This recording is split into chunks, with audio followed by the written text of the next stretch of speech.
গুহার প্রবেশ মুখ বেশ প্রশস্ত, কিন্তু ক্রমশ সংকীর্ণ হইয়া ভিতর দিকের অন্ধকারে অদৃশ্য হইয়া গিয়াছে। ভূমিতলে শুষ্ক প্রস্তরপট্ট। এখানে শয়ন করিলে আর কোনো সুখ না থাক, বৃষ্টিতে ভিজিবার ভয় নাই। দুইজনে প্রস্তরপট্টের খানিকটা ছাড়িয়া ঝুড়িয়া উপবেশন করিল। বলরাম বলিল, মন্দ হয় না, যদি বাঘ ভাল্লুক না থাকে আরামে রাত কাটবে। এসো, এবার রাজভোগ সেবন করে শুয়ে পড়া যাক, অনেক হাঁটা হয়েছে। গুহার বাহিরে ধূসর আকাশ হইতে বিন্দু বিন্দু বৃষ্টিপাত হইতেছে। গুহার মধ্যে অন্ধকার ঘন হইতেছে। দুইজনে শুষ্ক চিরা গুড় সেবন করিয়া পাশাপাশি শয়ন করিল। দুজনেই পরিশ্রান্ত। বলরাম অচিরাত ঘুমাইয়া পড়িল। অর্জুনের কিন্তু তৎক্ষণাৎ ঘুম আসিল না। গুহার ভিতর ও বাহির অন্ধকারে ডুবিয়া গেল। রাত্রি গভীর হইতে লাগিল। ক্লান্ত চক্ষু অন্ধকারে মেলিয়া অর্জুন চিন্তা করিতে লাগিল দুইটি নারীর কথা। এক বহু যুগের পরপার হইতে আগতা তনুশ্রী, দ্বিতীয় বিদ্যুন্মালা।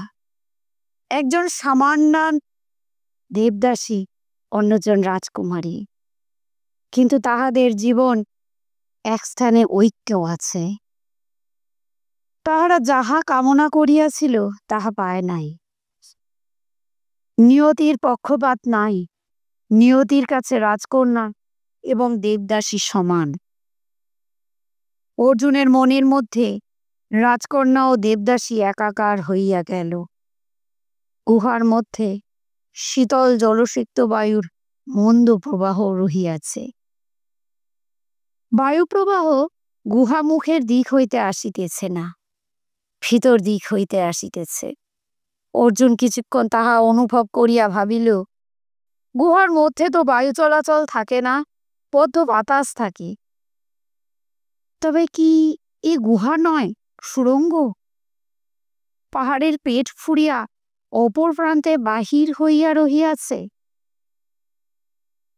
তাহা যদি হয়, পর্বত লঙ্ঘনের ক্লেশ বাঁচিয়া যাইবে। ক্রমে তাহার চক্ষু মুদিয়া আসিতে লাগিল। অল্পকাল মধ্যেই সে ঘুমাইয়া পড়িত। কিন্তু এই সময় একটি অতি ক্ষীণ শব্দ তাহার কর্ণে প্রবেশ করিয়া আবার তাহাকে সজাগ করিয়া তুলিল। শব্দ নয়, যেন বাতাসের মৃদু অথচ দ্রুত স্পন্দন বহুদূর হইতে আসিতেছে। বাদ্যভাণ্ডের শব্দ। কিছুক্ষণ শুনিবার পর অর্জুন উঠিয়া বসিল। হ্যাঁ, তাই বটে, বহু দূরে কিরিকিরি নাকড়া বাজিতেছে। কিছুক্ষণের জন্য থামিয়া যাইতেছে, আবার বাজিতেছে। কিন্তু এই জনপ্রাণীহীন গিরি প্রান্তরে এত রাতে নাকাড়া বাজায় কে? শব্দটা এতই ক্ষীণ যে কোন দিক হইতে আসিতেছে অনুমান করা যায় না। অর্জুন বলরামের গায়ে হাত রাখিতেই সে উঠিয়া বসিল। অন্ধকারে কেহ কাহাকেও দেখিল না। বলরাম বলিল, কি? অর্জুন বলিল, কান পেতে শোনো, কিছু শুনতে পাচ্ছ? বলরাম কিছুক্ষণ স্থির হইয়া বসিয়া শুনিল। শেষে বলিল, অনেক দূরে নাকাড়া বাজছে। এ কি ভৌতিক কাণ্ড নাকি? কারা নাকাড়া বাজাচ্ছে? বুক্কো? অর্জুন বলিল, না, মুসলমান নাকাড়া বাজাচ্ছে। আমি ওদের বাজনা চিনি। আমিও চিনি।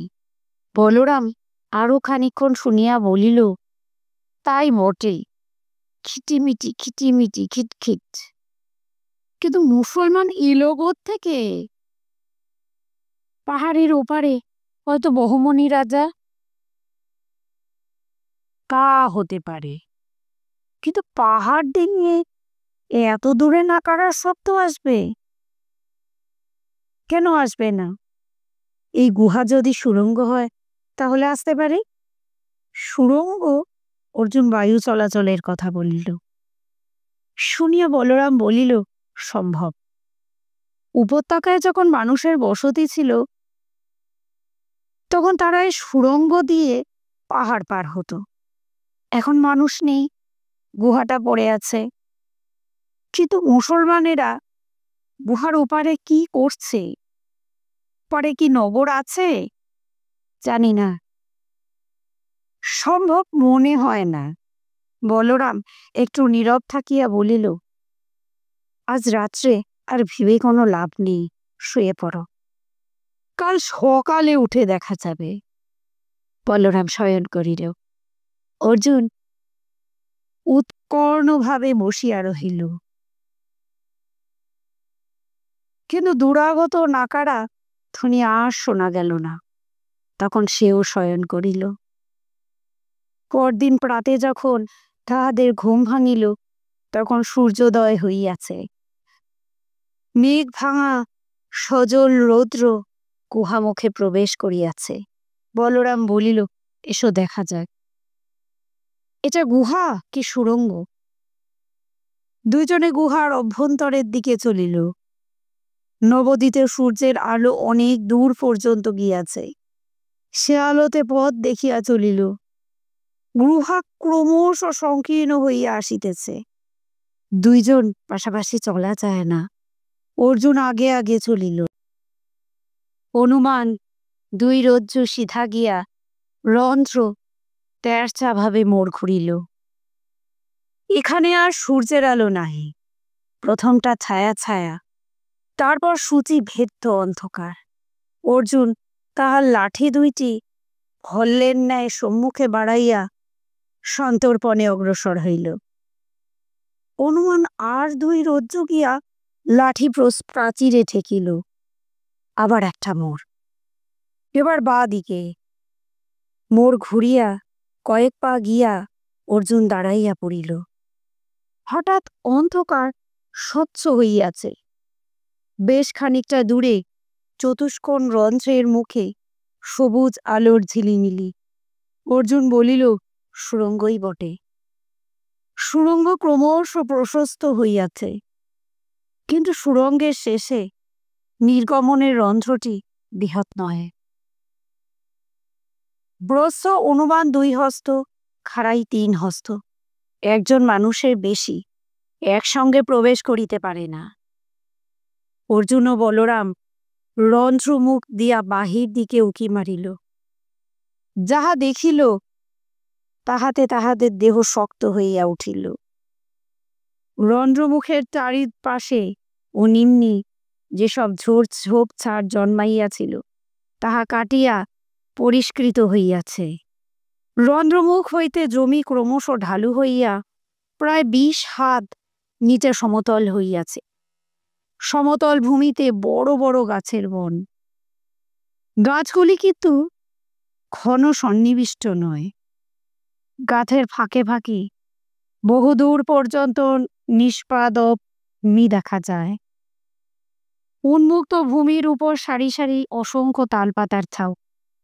ছাউনিতে অগণিত মানুষ। মানুষগুলি মুসলমান সৈনিক। তাহাদের বেশভূষা ও অস্ত্রশস্ত্র দেখিয়া বোঝা যায়। মাটির উপর লম্বমান অনেকগুলি তাল গাছের কাণ্ডের ন্যায় বৃহৎ কামান। সৈনিকেরা কামানের গায়ে দড়ি বাঁধিয়া সেগুলিকে পাহাড়ের দিকে টানিয়া আনিয়াছে। বেশি চেঁচামেচি শোরগোল নাই, প্রায় নিঃশব্দে কাজ হইতেছে।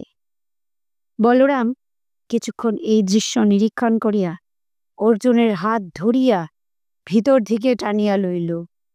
রন্ধ্রমুখ হইতে কিছু দূরে বসিয়া দুইজনে পরস্পরের পানে চাহিয়া রহিল। বলরাম শেষে রস্য কণ্ঠে বলিল, গুহার মুখে প্রতিধ্বনি হয়, আস্তে কথা বলো, কি বুঝলে? একটু চুপ থাকিয়া অর্জুন বলিল, ওরা বহমনি রাজ্যের সৈন্য। বলরাম বলিল, কত সৈন্য!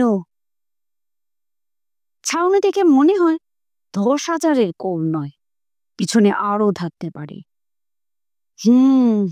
ওদের মতলব কি? অতর্কিতে বিজয়নগর আক্রমণ করা ছাড়া আর কি মতলব থাকতে পারে?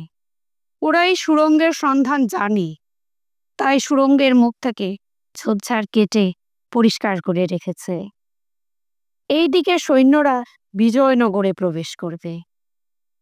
আর কামানগুলো, সেগুলি তো সুড়ঙ্গ দিয়ে আনা যাবে না, সেই জন্যই বোধহয় ওদের দেরি হচ্ছে। কামানগুলোকে আগে পাহাড় ডিঙিয়ে নিয়ে যাবে, তারপর নিজেরা সুড়ঙ্গ দিয়ে ঢুকবে। আমারও তাই মনে হয়। বলরাম থলি হইতে চিরাগুড় বাহির করিয়া অর্জুনকে দিল, নিজেও লইল, বলিল, এখন আমাদের কর্তব্য কি?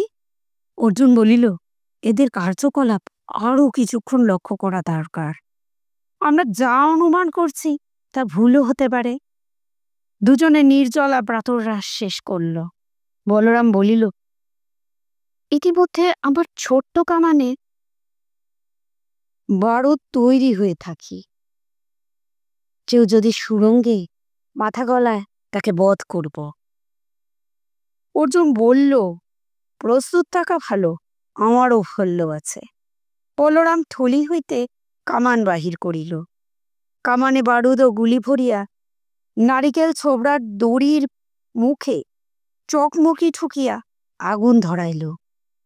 তারপর দুইজনে রন্ধ্রমুখের অন্ধকারে প্রচ্ছন্ন থাকিয়া সৈন্যদের কার্যবিধি দেখিতে লাগিল। যত বেলা বাড়িতেছে, সৈনিকদের কর্মতৎপরতাও তত বাড়িতেছে। কয়েকজন সেনানী পদস্থ সিপাহীদের কর্ম পরিদর্শন করিতেছে। স্পষ্টতই বোঝা যায়, কামানগুলিকে টানিয়া পাহাড়ে তুলিবার চেষ্টা হইতেছে, কিন্তু কামানগুলি এতই গুরুভার যে কার্য অতি ধীরে ধীরে অগ্রসর হইতেছে। দ্বিপ্রহরে কিটিকিটি নাকারা বাজিল। এই নাকারার ক্ষীণ শব্দ কাল রাত্রে তাহারা শুনিয়াছিল। সৈনিকরা কর্মে বিরাম দিয়া মধ্যাহ্ন ভোজনে বসিল। বলরাম ও অর্জুন তখন রন্ধ্রমুখ হইতে সরিয়া আসিল। বলরাম বলিল, আর সন্দেহ নেই, এখন কর্তব্য কি বলো? অর্জুন বলিল, কর্তব্য অবিলম্বে রাজাকে সংবাদ দেওয়া। বলরাম কিছুক্ষণ মাথা চুলকাইল। রাজা অর্জুনকে নির্বাসন দিয়েছেন, কিন্তু অর্জুন বিজয়নগরকে মাতৃভূমি জ্ঞান করে। বিজয়নগরকে সে অনিষ্ট হইতে রক্ষা করিবে। বলরামেরও রক্ততপ্ত হইয়া উঠি। সে বলিল, ঠিক কথা, কিন্তু রাজাকে অবিলম্বে সংবাদ কি করে দেওয়া যায়? আমি যেতে পারি, কিন্তু পায়ে হেঁটে যেতে সময় লাগবে। ততক্ষণে বলরাম রন্ধ্রমুখের দিকে হস্ত সঞ্চালন করিল। অর্জুন বলিল, তুমি যাবে না, আমি যাব।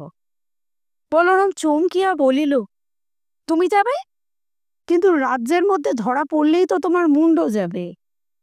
অর্জুন বলিল, চায় যাক, আমার জীবনের কোনো মূল্য নেই, যদি বিজয়নগরকে রক্ষা করতে পারি। অর্জুন, আমার কথা শোনো, তুমি থাকো, আমি যাচ্ছি। কাল এই সময় পৌঁছতে পারবো না। শত্রু কামান নিয়ে পাহাড় পার হবে, আমি লাঠিতে চড়ে শীঘ্র যাব। আজ রাত্রেই রাজাকে সংবাদ দিতে পারবো। কিন্তু তুমি বিজয়নগরকে এত ভালোবাসো। বিজয়নগরকে বেশি ভালোবাসি, কি রাজাকে বেশি ভালোবাসি, কি বিদ্যুন্মালাকে ভালোবাসি তা জানি না, কিন্তু আমি যাব। এ সময় বাধা পড়িল। রন্ধ্রমুখের বাহিরে মানুষের কণ্ঠস্বর। বলরাম ও অর্জুন দ্রুত উঠিয়া গুহামুখের পাশের দিকে সরিয়া গেল। বলরাম গলা বাড়াইয়া দেখিল, তারপর অর্জুনের কানের কাছে মুখ আনিয়া ফিসফিস করিয়া বলিল, 3-4 জন সেনানী এদিক পানে আসছে, তৈরি থাকো। ওরা গুহার মধ্যে পা বাড়ালেই কামান দাগব। বলরাম ক্ষিপ্র হস্তে কামান ও আগুনের পলিতা হাতে লইয়া দাঁড়াইল। সেনানীরা ঠালু জমি দিয়া উপরে উঠিয়ে আসিতেছে। তাহাদের বাক্যাংশ বিচ্ছিন্নভাবে শোনা গেল। কামানগুলো আগে পাহাড়ের উপরে নিয়ে যেতে হবে, তারপর সৈন্যরা যখন ইচ্ছা সুড়ঙ্গ পার হইতে পারে। তুমি সুড়ঙ্গে ঢুকে দেখেছ? দেখেছি, মাঝখানে অন্ধকার বটে, কিন্তু মশাল জ্বাললে। এসো দেখি। রঞ্জের মুখ সংকীর্ণ, একসঙ্গে একাধিক ব্যক্তি প্রবেশ করিতে পারে না। বলরাম রন্ধ্রমুখের দিকে কামান লক্ষ্য করিয়া দাঁড়াইল। একটা মানুষ রন্ধ্রমুখে দেখা গেল। সে রঞ্চে প্রবেশ করিবার জন্য পা বাড়াইয়াছে। অমনি বলরামের কামান ছুটিল। গুহা মধ্যে বিকট প্রতিধ্বনি উঠিল। প্রবেশোন্মুখ লোকটার বুকে গুলি লাগিয়াছিল। সে রঞ্চের বাহিরে পড়িয়া গেল। তারপর ঢালু জমিত উপর গড়াইতে গড়াইতে নিচে পড়িয়া গেলে।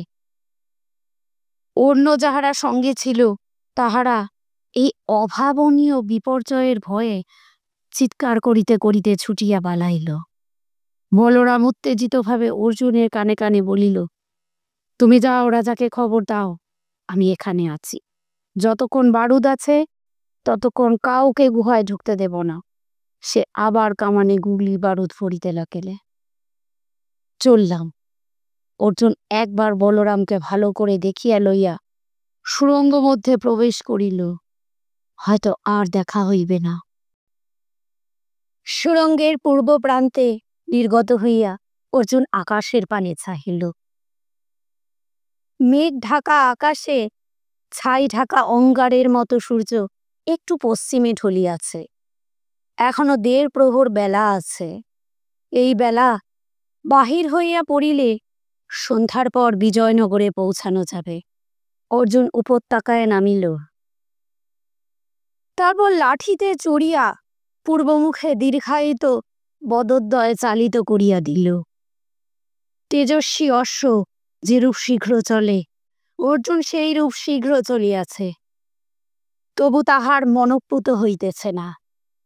আরও শীঘ্র চলিতে পারলে ভালো হয়। তাহার আশঙ্কা, যদি ঝড় বৃষ্টি আরম্ভ হয়, যদি ঘন ঘন মেঘের অন্তরালে সূর্য আকাশে অস্তমিত হয়, তাহা হইলে পথ চিনিয়া বিজয়নগরে ফিরিয়া যাওয়া সম্ভব হইবে না। পথের একমাত্র নির্দেশ দূরে বাম দিকে তুঙ্গভদ্রার উদ্বেল ধারা। তুঙ্গভদ্রার সমান্তরালে চলিলে পথ ভুলিবার সম্ভাবনা নাই। কিন্তু যদি প্রবল বাড়িধারায় চারিদিক আচ্ছন্ন হইয়া যায়, তুঙ্গভদ্রাকে দেখা যাইবে না। অর্জুন 2 দণ্ডে উপত্যকা পার হইল। তারপর উদ্ঘাতপূর্ণ শিলাবিকীর্ণ ভূমি। সাবধানে না চলিলে অপঘাতের সম্ভাবনা। অর্জুন সতর্কভাবে চলিতে লাগিল। তাহার গতি অপেক্ষাকৃত মন্থর হইল। তবু এইভাবে চলিলে সন্ধ্যার অব্যবহিত পরে পৌঁছাইয়া যাইতে পারে। এখনো প্রায় 20 ক্রোশ পথ বাকি। সূর্য দিগন্তের দিকে আরও নামিয়া পড়িল। দিকচক্রে গাঢ় মেঘ পুঞ্জীভূত হইয়াছে, তাই সূর্যাস্তের পূর্বেই চতুর্দিক ছায়াচ্ছন্ন। দূরের দৃশ্য অস্পষ্ট হইয়া গিয়াছে। তারপর হঠাৎ একটি দুর্ঘটনা হইল। অর্জুনের একটি লাঠি পাথরের মধ্যে আটকাইয়া গিয়া দ্বিখণ্ডিত হইয়া ভাঙিয়া গেল। অর্জুন প্রস্তুত ছিল না। হুমড়ি খাইয়া মাটিতে পড়িল। তড়িতে উঠিয়া সে ভগ্ন লাঠি পরীক্ষা করিল। লাঠি ঠিক মাঝখানে ভাঙিয়াছে, ব্যবহারের উপায় নাই। অর্জুন কিছুক্ষণ মাথায় হাত দিয়া দাঁড়াইয়া রহিল। তারপর ভাঙা লাঠি ফেলিয়া ছুটিতে আরম্ভ করিল। প্রস্তর কর্কশ ভূমির উপর দিয়া নগ্ন পদে ছুটিতে লাগিল। সূর্য অস্ত গেল। যেটুকু আলো ছিল তাহাও নিভিয়া গেল। আকাশের অষ্টদিক হইতে যেন দলে দলে বাদুড় আসিয়া আকাশ ছাইয়া ফেলিল। দিকচিহ্নহীন ভূমিতলে আর কিছু দেখা যায় না। অর্জুন তবু ছুটিয়া চলিতেছে, শিলাখাতে চরণ ক্ষত বিক্ষত। কোন দিকে চলিয়াছে তাহার জ্ঞান নাই, তবু অন্তরের দুরন্ত প্রেরণায় ছুটিয়া চলিয়াছে। রাত্রি কত, প্রথম প্রহর কি অতীত হইয়া গিয়াছে? তবে কি আজ রাত্রে রাজার কাছে পৌঁছানো যাইবে না? অর্জুন থমকিয়া দাঁড়াইয়া চতুর্দিক চাহিল। নিশ্ছিদ্র অন্ধকারে সহসা চোখে পড়িল বাম দিকে দিগন্ত রেখার কাছে ক্ষুদ্র রক্তাভ একটি আলোক পিণ্ড। প্রথমটা সে কিছুই বুঝিতে পারিল না। তারপর মনে পড়িল হেমকূট পর্বতের মাথায় অগ্নিস্তম্ভ। সে দিগ্ভ্রান্তভাবে দক্ষিণে চলিয়াছিল। একটা নিশানা যখন পাওয়া গিয়াছে তখন আর ভাবনা নাই। বিজয়নগর এখনো অনেক দূরে, কিন্তু সেখান হইতে আলোর হাতছানি আসিয়াছে। অর্জুন অগ্নিবিন্দুটি সম্মুখে রাখিয়া আবার দৌড়িতে আরম্ভ করিল। মনে হইতেছে যেন অগ্নিবিন্দুটি আকারে বড় হইতেছে, শিখা দেখা যাইতেছে। বিজয়নগর আর বেশি দূর নয়। তারপর হঠাৎ সব লণ্ডভণ্ড হইয়া গেল। অন্ধকারে ছুটিতে ছুটিতে সহসা তাহার পায়ের তলা হইতে মাটি সরিয়া গেল। ক্ষণকাল শূন্যে পড়িতে পড়িতে সে ঝপাং করিয়া জলে পড়িল। পতনের বেগে জলে ডুবিয়া গেল।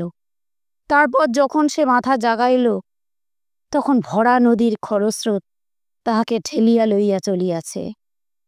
আবার তুঙ্গভদ্রার জলে অবগাহন। কিন্তু এবার ভয় নাই, তুঙ্গভদ্রা তাহাকে বিজয়নগর পৌঁছিয়া দিবে। অর্জুন চলিয়া যাইবার পর বলরাম কামানে গুলি বারুদ ভরিয়া সুরঙ্গের মধ্যে বসিয়া রহিল। রন্ধ্রমুখের বাহির হইতে বহু কণ্ঠের উত্তেলিত কলরব আসিতেছে, কিন্তু রন্ধ্রমুখের কাছে কেহ আসিতেছে না। বলরাম দাঁত খিচাইয়া হিংস্র হাসি হাসিল। মনে মনে বলিল, যিনি এদিকে আসিবেন তাকে শহীদের শরবত পান করাব। দুদণ্ড অপেক্ষা করিবার পর কেহ আসিতেছে না দেখিয়া বলরাম বুড়ি মারিয়া গুহামুখের নিকটে আসিল। বাহিরে দৃষ্টি প্রেরণ করিয়া দেখিল 50 হাত দূরে হৈ হৈ কাণ্ড বাঁধিয়া গিয়াছে। ভীমরুলের চাকে ঢিল মারিলে যেরূপ হয়, পরিস্থিতি প্রায় সেই রূপ। বিক্ষিপ্ত চঞ্চল পতঙ্গের মতো অগণিত মুসলমান সৈনিক বিভ্রান্তভাবে ছুটাছুটি করিতেছে।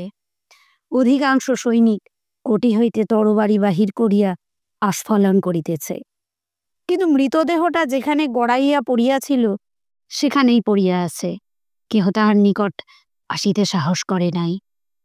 একদল সৈনিক অর্ধচন্দ্রাকারে কাতার দিয়া 50 হাত দূরে দাঁড়াইয়া আছে এবং এক দৃষ্টে মৃতদেহের পানে তাকাইয়া আছে। সেকালে মুসলমানদের মধ্যে প্রবাদ বাক্য প্রচলিত ছিল, হিন্দুকে মারিতে গিয়া যদি কোনো মুসলমান মরে তবে সে শহীদের শরবত পান করে, অর্থাৎ স্বর্গে যায়। তাহাদের ভীতি ও বিভ্রান্তির যথেষ্ট কারণ ছিল। তাহারা ভাবিয়াছিল কাছাকাছি শত্রু নাই। তাহারা ইতিপূর্বে রন্ধ্রে প্রবেশ করিয়া সুরঙ্গের এপার ওপার দেখিয়া আসিয়াছে, জনমানবের দর্শন পায় নাই। হঠাৎ এ কি হইল? উহার মধ্য হইতে কাহারা অস্ত্র নিক্ষেপ করিল। কেমন অস্ত্র? তীর নয়, তীর হইলে দেহে বিধিয়া থাকিত। তবে কেমন অস্ত্র? আততায়ী, মানুষ না জিন? ছোট কামান যে থাকিতে পারে ইহা তাহাদের বুদ্ধির অতীত। সেনানীরা নিজেদের মধ্যে এই অভাবনীয় ঘটনার আলোচনা করিতে লাগিলেন, কিন্তু কোনো স্থির সিদ্ধান্তে উপনীত হইতে পারিলেন না। সকলেরই কিং কর্তব্য বিমূঢ় অবস্থা। পাহাড় ডিঙাইয়া কামান লইবা যাওয়ার কাজ স্থগিত রইল। মৃতদেহটা সারাদিন পড়িয়া রহিল। সূর্যাস্তের পর অন্ধকার গাঢ় হইলে একদল সৈনিক চুপি চুপি আসিয়া ভীত চকিত নেত্রে রন্ধ্রের পানে চাহিতে চাহিতে মৃতদেহ তুলিয়া লইয়া গেল। তারপর দীর্ঘকাল কোনো পক্ষেরই আর সারা শব্দ নাই। মধ্যরাত্রে বলরাম কামান কোলে লইয়া বসিয়া একটু ঝিমাইয়া পড়িয়াছিল। হঠাৎ একটা জ্বলন্ত মশাল গুহার মধ্যে আসিয়া পড়িল। বলরাম চমকিয়া আরো কোণের দিকে সরিয়া গেল, যাহাতে মশালের আলোকে তাহাকে দেখা না যায়। কামান উদ্যত করিয়া সে বসিয়া রহিল, কিন্তু কেহ গুহায় প্রবেশ করিল না। মশালটা প্রচুর ধূম বিকীর্ণ করিতে করিতে নিভাইয়া গেল। দণ্ড দুই পরে আরেকটা মশাল আসিয়া পড়িল। বলরাম শত্রুপক্ষের মতলব বুঝিল। তারা আগুন ও ধোঁয়ার সাহায্যে লুক্কায়িত আততায়ীকে বাহিরে আসিতে চায়। সে চুপটি করিয়া বসিয়া রহিল। ওদিকে বহমনি সেনানীদের মধ্যে জল্পনা কল্পনার অন্ত ছিল না। যদি গুহায় লুক্কায়িত জীব বা জীবগণ মানুষ হয়, তবে তাহারা নিশ্চয় বিজয়নগরের মানুষ। যদি বিজয়নগরের মানুষ আক্রমণের কথা জানিতে পারিয়া থাকে, তাহা হইতে অতর্কিত আক্রমণ ব্যর্থ হইয়াছে। রাত্রি তৃতীয় প্রহরে আবার রন্ধ্রমুখে কাছে মশালের আলো দেখা গেল। এবার মশাল গুহা মধ্যে নিক্ষিপ্ত হইল না। একজন কেহ গুহার বাহিরে অদৃশ্য থাকিয়া মশালটাকে ভিতরে প্রবিষ্ট করিয়া ঘুরাইতে লাগিল। বলরাম চুপটি করিয়া রহিল। লোকটা তখন সাহস পাইয়া গুহার মধ্যে পা বাড়াইল। সে গুহার মধ্যে পদার্পণ করিয়াছে। অমনি ভয়ঙ্কর প্রতিধ্বনি তুলিয়া বলরামের কামান গর্জন করিয়া উঠিল। লোকটা গলার মধ্যে কাকুতির ন্যায় শব্দ করিয়া পড়িয়া গেল। মশাল মাটিতে পড়িয়া দপদপ করিতে লাগিল। লোকটা আর কোনো শব্দ করিল না, রন্ধ্রমুখের কাছে অনড় পড়িয়া রহিল। মশালের নিবন্ধ আলোয় বলরাম আবার কামানে গুলি বালুট পড়িল। তার ইচ্ছা হইল উচ্চস্বরে গান ধরে, হরে মুরারে মধু কৈট ভারে, কিন্তু সেই ইচ্ছা দমন করিল। অতঃপর আর কেহ আসিল না, মশালও না। মহারাজ দেবরায় সান্ধ্য আহার শেষ করিয়া বিরাম কক্ষে আসিয়া বসিয়াছিলেন। মন্ত্রী লক্ষণমাল্য পালঙ্কের সন্নিকটে হর্মতলে বসিয়া কোলের কাছে পানের বাটা লইয়া সুপারি কাটিতেছিলেন। কক্ষে অন্য কেহ ছিল না। কক্ষের চারিকণে দীপগুচ্ছ জ্বলিতেছিল। মন্ত্রী ও রাজা নিম্নস্বরে কল্পনা করিতেছিলেন। মণিকঙ্কনা মাঝে মাঝে আসিয়া দ্বারের ফাঁকে উকি মারিতেছিল। মন্ত্রীটা এখনো বসিয়া ফিসফিস করিতেছে। সে নিরাশ হইয়া ফিরিয়া যাইতেছিল।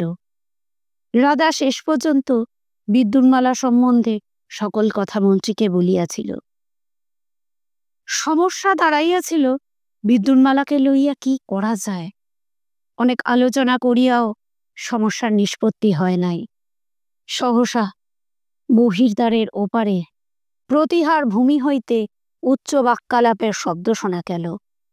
মন্ত্রী ভূ তুলিয়া দ্বারের পানে চাহিলেন। রাজা ভ্রুকুঞ্চিত করিলেন। তারপর একটি প্রতিহারিণী সম্মুখে আসিয়া উত্তেজিত কণ্ঠে বলিল, অর্জুন বর্মা মহারাজের সাক্ষাৎ চান। রাজা ও মন্ত্রী সবিস্ময়ে দৃষ্টি বিনিময় করলেন। তারপর মন্ত্রী পানের বাটা সরাইয়া দাঁড়াইলেন, বলিলেন, আমি দেখছি। মন্ত্রী দ্রুত পদে দ্বারের বাহিরে চলিয়া গেলেন। রাজা কঠিন চক্ষে সেই দিকে চাহিয়া ভ্রুবন্ধ ললাটে বসিয়া রহিলেন। বেশ কিছুক্ষণ পরে মন্ত্রী অর্জুন বর্মাকে লইয়া ফিরিয়া আসিলেন। অর্জুনের সর্বাঙ্গে জল ছড়িতেছে, বস্ত্র ও পদদ্বয় কর্দমাক্ত। সে টলিতে টলিতে আসিয়া রাজার সম্মুখে যুক্ত কর ঊর্ধ্বে তুলিয়া অভিবাদন করিল। তারপর ছিন্নমূল বৃক্ষপদ সশব্দে মাটিতে পড়িয়া গেল। মন্ত্রী তার তড়িতে তাহার বক্ষে হাত রাখিয়া দেখিলেন, বলিলেন, অবসন্ন অবস্থায় মূর্ছা গিয়াছে, এখনই জ্ঞান হবে। তিনি অর্জুনের মুখে দু চার কথা শুনিয়াছিলেন, তাহা রাজাকে নিবেদন করিলেন। রাজার মেরুদণ্ড ঋজু হইল। সত্য কথা সত্য বলেই মনে হয়, মিথ্যা সংবাদ দেবার জন্য ফিরে আসবে কেন? কিয়ৎকাল পরে অর্জুনের জ্ঞান হইল। সে ধীরে ধীরে উঠিয়া বলিল, তারপর দণ্ডায়মান হইল। স্খলিত স্বরে বলিল, মহারাজ, শত্রু সৈন্য পশ্চিম সীমান্তে রাজ্য আক্রমণের চেষ্টা করেছে। রাজা বলিলেন, বিশদভাবে বলো। অর্জুন বিস্তারিতভাবে সকল কথা বলিল। রাজা শুনিয়া মন্ত্রীর দিকে ফিরিলেন। আর্য লক্ষণ, কিন্তু মন্ত্রীকে দেখিতে পাইলেন না। মন্ত্রী কখন অলক্ষিতে অন্তর্নিহিত হইয়াছেন। সহসা বাহিরে ঘোর রবে রণদুন্ধুবি বাজিয়া উঠিল। আকাশ বাতাস আলোড়িত করিয়া বাজিয়া চলিল। দূর দূরান্তরে নিনাদিত হইল। বহু দূরে অন্য দুন্ধুবি রাজপুরীর দুন্ধুবি ধ্বনি তুলিয়া বাজিতে লাগিল। রাজ্যময় বার্তা ঘোষিত হইল, শত্রু রাজ্য আক্রমণ করিতেছে, সতর্ক হও, সকলে সতর্ক হও, সৈন্যগণ প্রস্তুত হও। ধরনায়ক লক্ষণ মল্লব কটিতে তরবারি বাঁধিতে বাঁধিতে ফিরিয়া আসিলেন। রাজা ও মন্ত্রীতে দ্রুত বাক্যালাপ হইল। সব প্রস্তুত। রাজধানীতে কত সৈন্য আছে? 30,000। রাজা বলিলেন, বহমনি যখন পশ্চিম থেকে আক্রমণ করছে, তখন পূর্ব থেকে একসঙ্গে আক্রমণ করবে। লক্ষণ মল্লব বলিলেন, আমারও তাই মনে হয়। এখন আদেশ, রাজধানী রক্ষার জন্য নগরপাল নরসিংহ মল্লের অধীনে 10,000 সৈন্য থাক। আমি 10,000 সৈন্য নিয়ে পশ্চিম সীমান্তে যাচ্ছি। আপনি 10,000 সীমান্ত নিয়ে পূর্ব সীমান্তে যান। ভালো। কখন যাত্রা করা যাবে? মধ্যরাত্রি অতীত হবার পূর্বেই। তবে মশালের ব্যবস্থা করি। জয়স্তু মহারাজ। মন্ত্রী চলিয়া গেলেন। অর্জুনের দিকে কেহ দিকপাত করিল না। দুন্ধুবি বাজিয়া চলিল। মণিকঙ্কনা এত রাত্রে দুন্দুবির শব্দ শুনিয়া হতচকিত হইয়া গিয়াছিল। সে রাজার কাছে ছুটিয়া আসিল। অর্জুনকে দেখিয়া থমকিয়া দাঁড়াইয়া পড়িল। এ কি? রাজা বলিলেন, মণিকঙ্কনা, আমি যুদ্ধে যাচ্ছি। পিঙ্গলাকে ডাকো, আমার রণসজ্জা নিয়ে আসো। মণিকঙ্কনা বিস্ফারিত নেত্রে চাহিয়া পিছু হটিতে হটিতে চলিয়া গেল। রাজা অর্জুনের দিকে চাহিলেন। অর্জুনের অস্তিত্ব তিনি ভুলিয়া গিয়াছিলেন। অর্জুন বলিল, মহারাজ, আমি আপনার আদেশ লঙ্ঘন করেছি, বিজয়নগরে ফিরে এসেছি, সেজন্য দণ্ডার্হ। মহারাজ বলিলেন, তোমার দণ্ড আপাতত স্থগিত রহিল। তুমি কারাগারে বন্দী থাকবে। আমি যুদ্ধ থেকে ফিরে এসে তোমার বিচার করব। যদি তোমার সংবাদ মিথ্যা হয়, অর্জুন যুক্ত করে বলিল, একটি ভিক্ষা আছে, আমাকে আপনার সঙ্গে নিয়ে চলুন। যদি আমার সংবাদ মিথ্যা হয়, তৎক্ষণাৎ আমার মুণ্ডচ্ছেদ করবেন। রাজা ক্ষণেক বিবেচনা করিলেন। উত্তম, তুমি আমাদের পথ দেখিয়ে নিয়ে যেতে পারবে? ধন্য মহারাজ। পিঙ্গলা রাজার বর্মচর্ম শিরস্ত্রাণ ও তরবারি লইয়া প্রবেশ করিল। সে রাত্রে বিজয়নগর রাজ্যে কাহারও নিদ্রা আসিল না। রাত্রির আকাশ ভরিয়া রণদুন্দুবির নিনাদ স্পন্দিত হইতে লাগিল। রণদুন্দুবির তাৎপর্য বুঝিতে কাহারও বিলম্ব হয় নাই। যুদ্ধ, শত্রু আক্রমণ করিয়াছে। দূর গ্রামে গ্রামে গৃহস্থেরা দুন্দুবি শুনিয়া শয্যায় উঠিয়া বসিল। ঘরে অস্ত্রশস্ত্র যা ছিল তাহাতে শান দিতে লাগিল। নগরের সাধারণ জনগণ পরস্পরের গৃহে গিয়া উত্তেজিত জল্পনা কল্পনা আরম্ভ করিয়া দিল। ধনী ব্যক্তিরা সোনাদানা লুকাইতে প্রবৃত্ত হইলেন। গণ্যমান্য রাজপুরুষেরা রাজসভার দিকে ছুটিলেন। সৈনিকেরা বর্মচর্ম পরিয়া প্রস্তুত হইল। অনেকদিন পরে যুদ্ধ। সৈনিকদের মনে হর্ষোদ্দীপনা, মুখে হাসি। সৈনিক বধূদের চোখে আশঙ্কার অশ্রুজল। রাত্রি দ্বিপ্রহরে রাজা ও লক্ষণ মল্লব 2 দল সৈন্য লইয়া পূর্ব ও পশ্চিমে যাত্রা করিলেন। অশ্বারোহী সৈনিকদের হস্তধৃত মশাল শ্রেণী অন্ধকারে জ্বলন্ত ধূমকেতুর ন্যায় বিপরীত মুখে ছুটিয়া চলিল। তিন রানী নিজ নিজ ভবনে দ্বার রুদ্ধ করিয়া অন্ধকার শয্যায় শয়ন করিলেন। বদ্দালয়াম্বিকা শিশুপুত্র মল্লিকার্জুনকে বুকে লইয়া আকাশ পাতাল চিন্তা করিতে লাগিলেন। যুদ্ধ ব্যাপারে নারীর করণীয় কিছু নাই, তাহারা কেবল কাল্পনিক বিভীষিকার আগুনে দগ্ধ হইতে পারে। বিদ্যুন্মালা নিজের স্বতন্ত্র কক্ষে ছিলেন, তিনি কক্ষের বাহিরে যাইতেন না। মণিকঙ্কনা মাঝে মাঝে দ্বারের নিকট হইতে তাহাকে দেখিতে যাইত। এক গৃহে থাকিলেও দুই গৃহিণীর মাঝখানে দূরত্বের সৃষ্টি হইয়াছিল। আজ বিদ্যুন্মালা নিজ শয্যায় জাগিয়া শুইয়াছিলেন। মণিকঙ্কনা আসিয়া তাহার শয্যার পার্শ্বে বসিল, জলভরা চক্ষে বলিল, রাজা যুদ্ধে চলে গেলেন। বিদ্যুন্মালা সবিশেষ কিছু জানিতেন না, কিন্তু রাজপুরীতে উত্তেজিত ছোটাছুটি দেখিয়া দুন্দুবি ধ্বনির শব্দ শুনিয়া বুঝিয়াছিলেন গুরুতর কিছু ঘটিয়াছে। তিনি মণিকঙ্কনার হাতের উপর হাত রাখিলেন, কিছু বলিলেন না। মণিকঙ্কনা আবার বলিল, অর্জুন বর্মা এসেছিলেন। বিদ্যুন্মালা উঠিয়া বসিলেন, মণিকঙ্কনার মুখের কাছে মুখ আনিয়া সংযত স্বরে বলিলেন, কে বললি, কে এসেছিলেন? মণিকঙ্কনা বলল, অর্জুন বর্মা। মাথার চুল থেকে জল ঝরে পড়ছে, কাপড় ভিজে, পাগলের মতো চেহারা। রাজাকে কি বললেন? রাজা তাকে নিয়ে যুদ্ধে চলে গেলেন। বিদ্যুন্মালার দেহ কাঁপিতে লাগিল। তিনি চক্ষু মুদিয়া আবার শুইয়া পড়িলেন।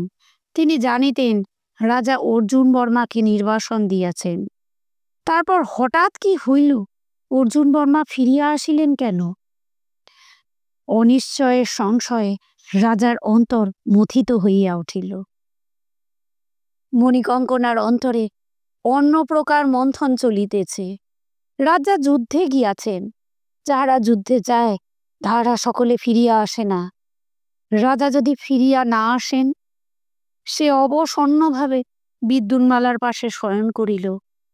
বাহু দিয়া তাহার কণ্ঠ চড়াইয়া লইয়া ম্রিয়মাণ স্বরে বলিল, মালা, কি হবে ভাই?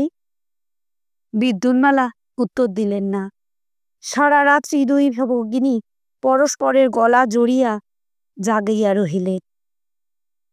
বলরাম রাতে ঘুমায় নাই। রঞ্চের মধ্যে একটি মৃতদেহকে সঙ্গী লইয়া জাগিয়াছিল। আবার যদি কেহ আসে, তাহাকে শহীদের শরবত পান করাইতে হইবে। অর্জুন কি বিজয়নগরে পৌঁছিয়াছে? রাজাকে সংবাদ দিতে পারিয়াছে? সংবাদ পাইয়া রাজা কি সৈন্য লইয়া বাহির হইবেন? যদি বিলম্ব করেন? সকাল হইল, রৌদ্রোজ্জ্বল প্রভাত। সাময়িকভাবে মেঘ সরিয়া গিয়াছে। বলরামের কৌতূহল হইল, দেখিত মিয়া সাহেবরা কি করিতেছে। সে পাশের দিক দিয়া রন্ধ্রমুখের কাছে গিয়া বাহিরে উকি মারিল।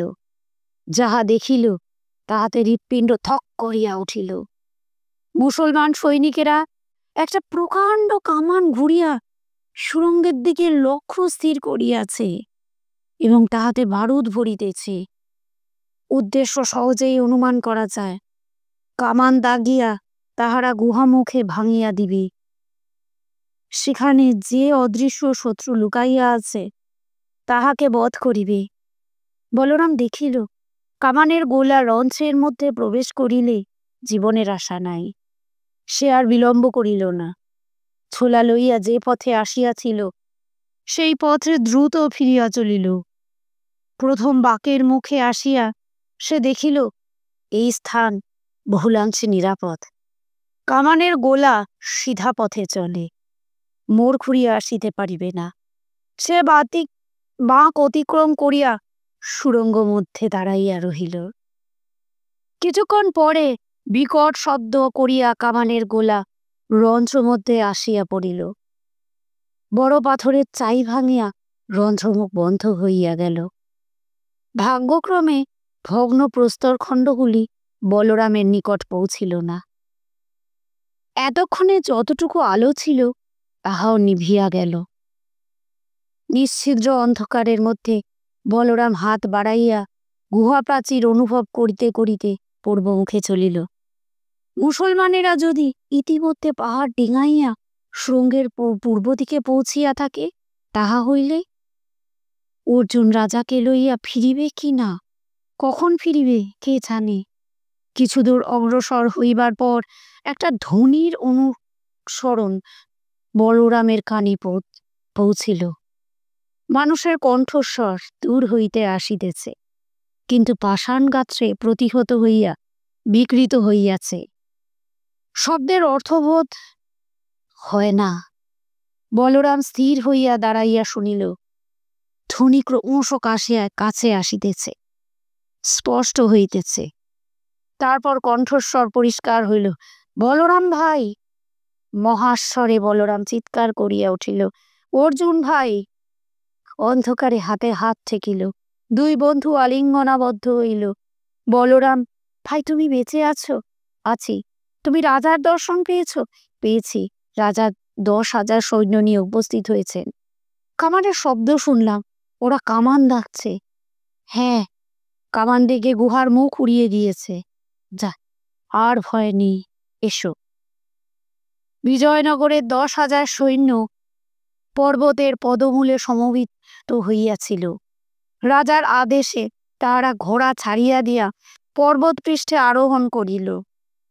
পর্বতের পরপারে বহমনি সৈন্যদল যখন দেখিল বিজয়নগর বাহিনী সত্যি উপস্থিত আছে, তখন তাহারা যুদ্ধের জন্য প্রস্তুত হইল না।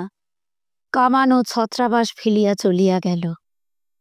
সেকালের মুসলমানেরা দুর্ধর্ষ যোদ্ধা ছিল। সম্মুখ যুদ্ধে কখনো পশ্চাৎপদ হইত না। কিন্তু গুলবর্গার বহমনি সুলতান আহমদ শাহর নিকট খবর পৌঁছিয়াছিল যে তাহার অতর্কিত আক্রমণ ব্যর্থ হইয়াছে। বর্ষাকাল বিজয় অভিযানের উপযুক্ত কাল নয়। অবশ্য অতর্কিত আক্রমণ করিয়া পররাজ্য খানিকটা দখল করিতে বসিতে পারিলে লাভ আছে, কিন্তু সম্মুখ যুদ্ধ ও অসমীচীন। তিনি তাই সৈন্যদলকে ফিরিয়া আসিবার আদেশ পাঠাইয়াছেন। বহমনি সৈন্যদল যুদ্ধস্পৃহা দমন করিয়া চলিয়া গেল। বিজয়নগরের সৈন্যদলও নিজ রাজ্যের সীমানা লঙ্ঘন করিল না। অবশ্যম্ভাবী যুদ্ধ স্থগিত রহিল। মহারাজ দেবরায় 2,000 সৈন্য পশ্চিম সীমান্তে রাখিয়া রাজধানীতে ফিরিয়া আসিলেন। অর্জুন ও বলরাম তাহার সঙ্গে আসিল। ওদিকে পূর্ব সীমানা হইতে ধর্নায়ক লক্ষণও ফিরিয়া আসিলেন। সেখানে শত্রু সৈন্য নদী পার হইবার উদ্যোগ করিতেছিল। নদীর পরপারে বিজয়নগরের বাহিনী উপস্থিত হইয়াছে দেখিয়া তাহারা বিমর্ষভাবে প্রস্থান করিল। অতঃপর রাজা ও মন্ত্রী বহুশত্রু সম্বন্ধে অনেকটা নিশ্চিন্ত হইয়া আভ্যন্তরিক চিন্তায় মনোনিবেশ করিয়াছে। শ্রাবণ মাস সমাগত। রাজগুরু বিবাহের দিন স্থির করিয়াছেন। শ্রাবণের শুক্লা ত্রয়োদশীতে বিবাহ। সুতরাং বিবাহের কথাই সর্বাগ্রে চিন্তনীয়। রাজা ও মন্ত্রী মিলিয়া মতলব স্থির করিয়াছেন, যাহাতে সব দিক রক্ষা হয়। মতলব স্থির করিয়া তাহারা রাজগুরুর সঙ্গে পরামর্শ করিয়াছেন। রাজগুরু পরিস্থিতির গুরুত্ব উপলব্ধি করিয়া এই সামান্য কৈতবে সম্মতি দিয়াছেন।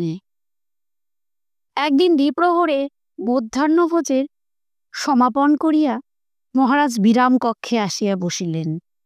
পিঙ্গলার হাত হইতে পান লইয়া বলিলেন, বিদ্যুন্মালাকে পাঠিয়ে দাও, আর মণিকঙ্কনাকে আটকে রাখো, সে যেন এখন এখানে না আসে। কিছুক্ষণ পরে বিদ্যুন্মালা ধীরে ধীরে কক্ষে প্রবেশ করিলেন। এই কয়দিনে তাহার শরীর কৃশ হইয়াছে, মুখে রক্তহীন পাণ্ডুতা, গতিভঙ্গি ঈষৎ আড়ষ্ট। তিনি রাজার সম্মুখে আসিয়া নত মুখে দাঁড়াইলেন। রাজা ক্ষণকাল তাহার মুখের পানে চাহিয়া গম্ভীর কণ্ঠে বলিলেন, শেষবার প্রশ্ন করছি, তুমি আমাকে বিবাহ করতে চাও না? বিদ্যুন্মালা নত নয়নে নির্বাক রহিলেন। রাজা বলিলেন, অর্জুনকেই তুমি আমার চেয়ে যোগ্যতর পাত্র মনে করো? এবার বিদ্যুন্মালা নীরব। কেবল তাহার অধর ঈষৎ কম্পিত হইল। রাজা একটি গভীর দীর্ঘশ্বাস মোচন করিয়া বলিলেন, স্ত্রীজাতির চরিত্র সত্যই দুর্গেয়।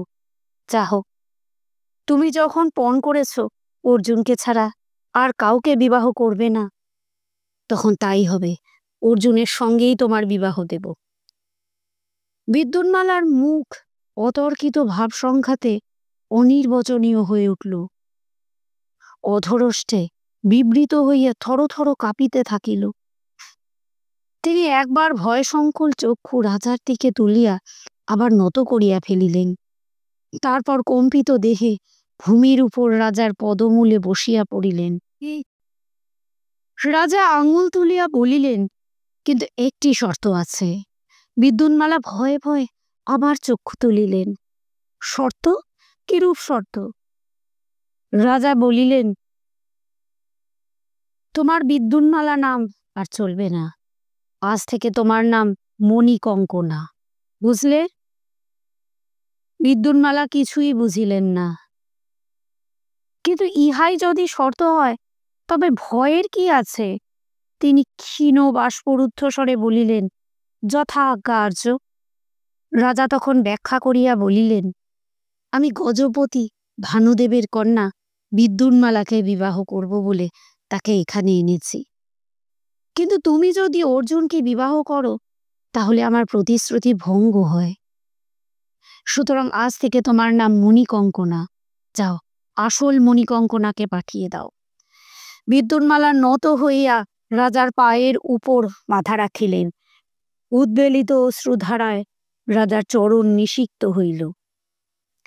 বিদ্যুন্মালা চলিয়া যাইবার পর মণিকঙ্কনা আসিল। তাহারও গতিভঙ্গি শঙ্কাজড়িত, চক্ষু সংশয়ে বিস্ফারিত। সে অস্পষ্ট বাক্য উচ্চারণ করিল, মহারাজ, আমাকে ডেকেছেন? রাজা বলিলেন, হ্যাঁ, আমার কাছে বসো।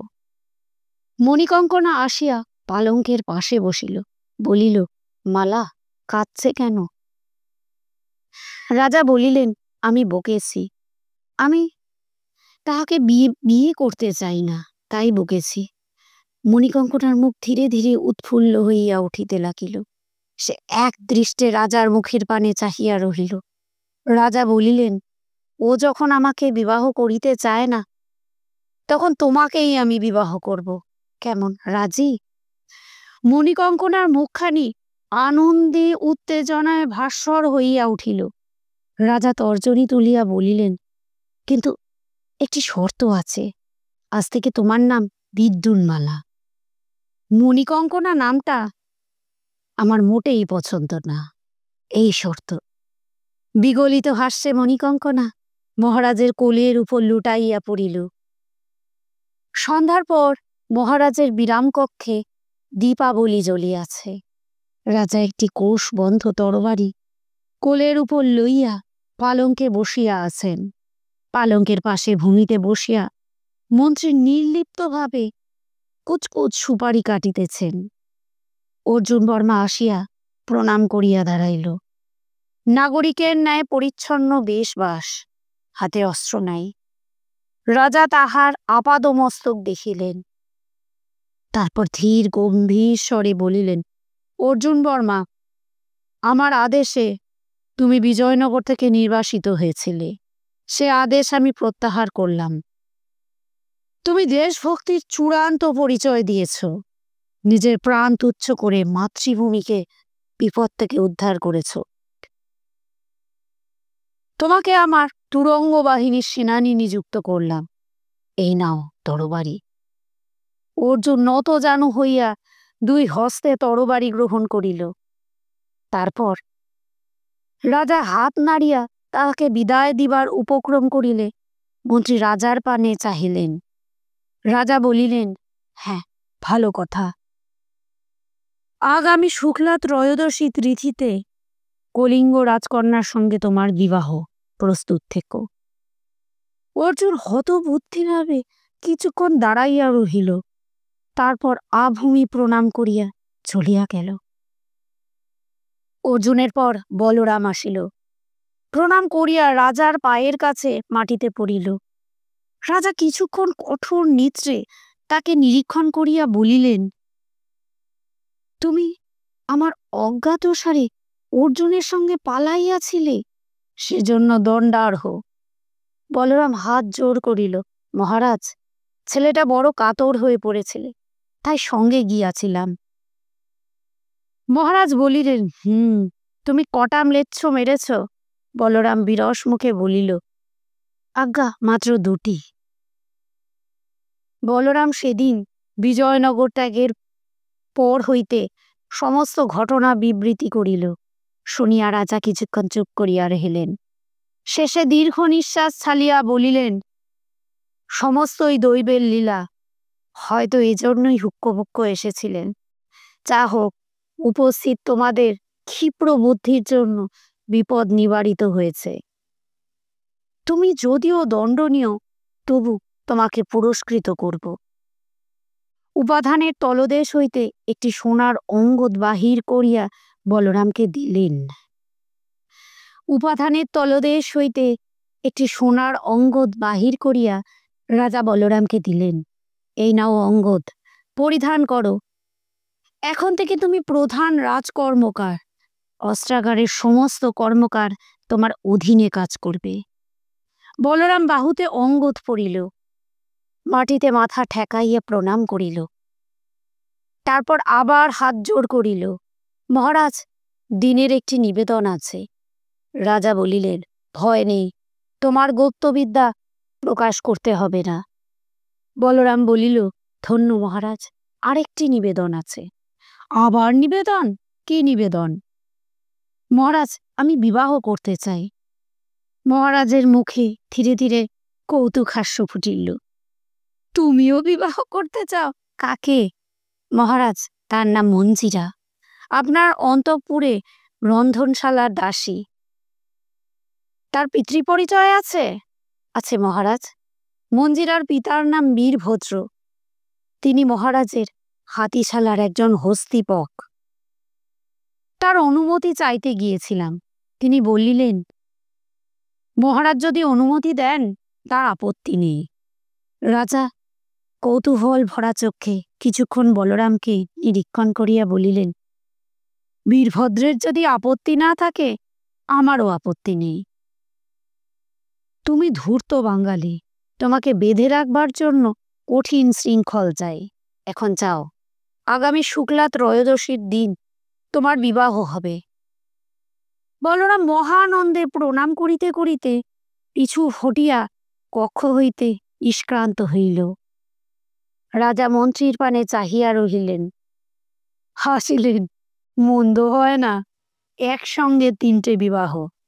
যত বেশি হয় ততই ভালো, বরযাত্রীদের চোখে ধুলো দেওয়া সহজ হবে।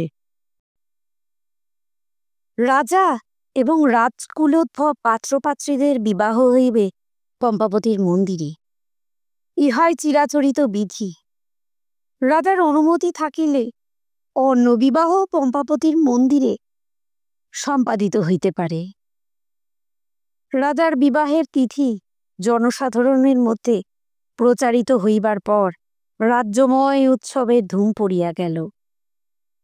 রাজা ইতিপূর্বে 3বার বিবাহ করিয়াছিলেন, চতুর্থবারে বেশি ধুমধাম হইবার কথা নয়, কিন্তু সদ্য বিপদ মুক্তির পর রাজার বিবাহ, তাই উৎসব একটু বেশি জাকিয়া উঠিল।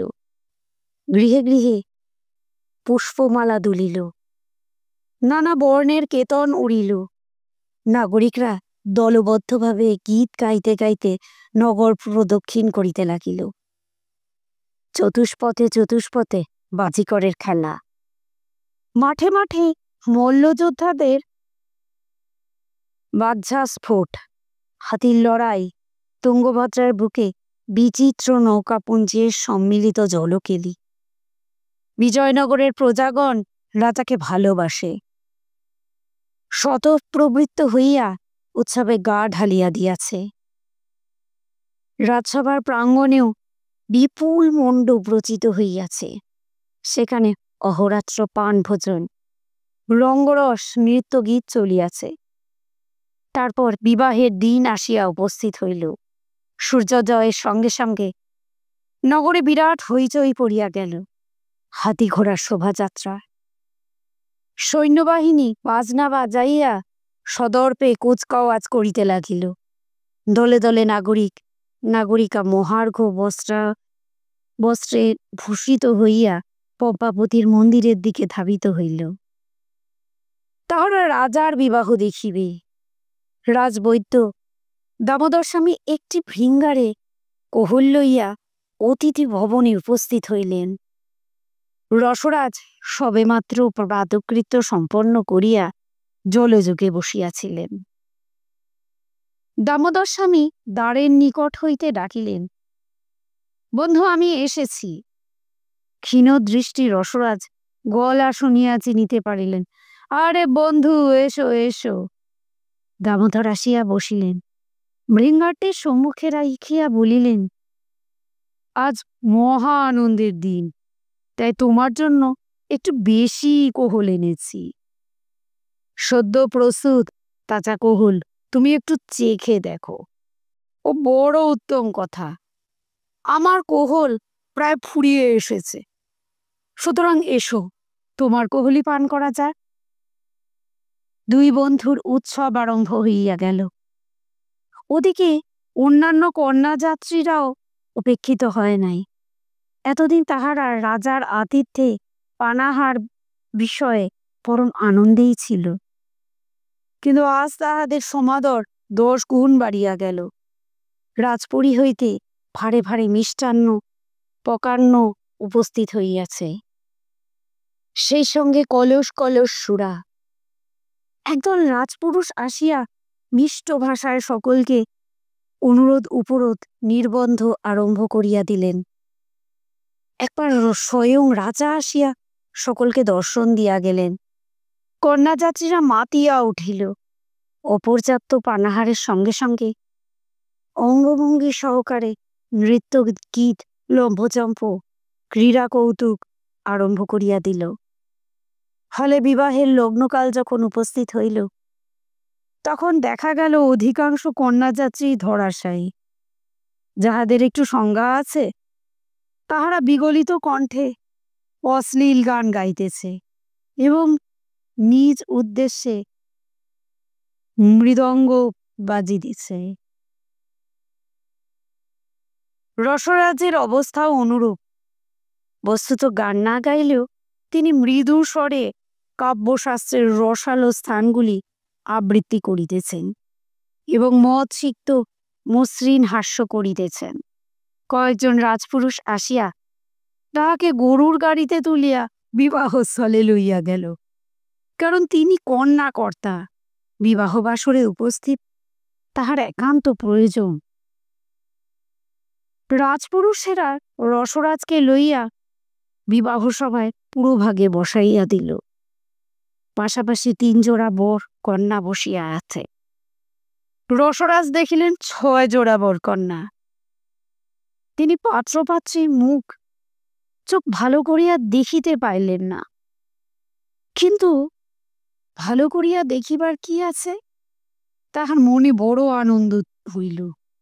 তিনি আনন্দাশ্রু মোচন করিয়া হাত তুলিয়া সকলকে আশীর্বাদ করিলেন এবং অচিরাত উপবিষ্ট অবস্থাতেই ঘুমাইয়া পড়িলেন।